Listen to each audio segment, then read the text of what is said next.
মসজিদের ওই পালকিখানা আসবে সবার দ্বারে সবার জানা। বড়ই পাতার গরম পানির শেষ গোসল দিবে সব জনা। গোসল শেষে সাদা কাফনে চির বিদায় দিবে হে মনা।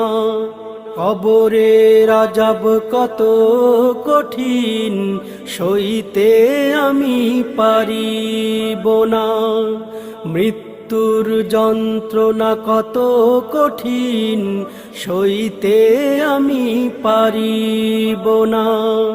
মুনকার নাকির আসবে কাছে সুয়াল করিতে আমার পাশে। মুনকার নাকির আসবে কাছে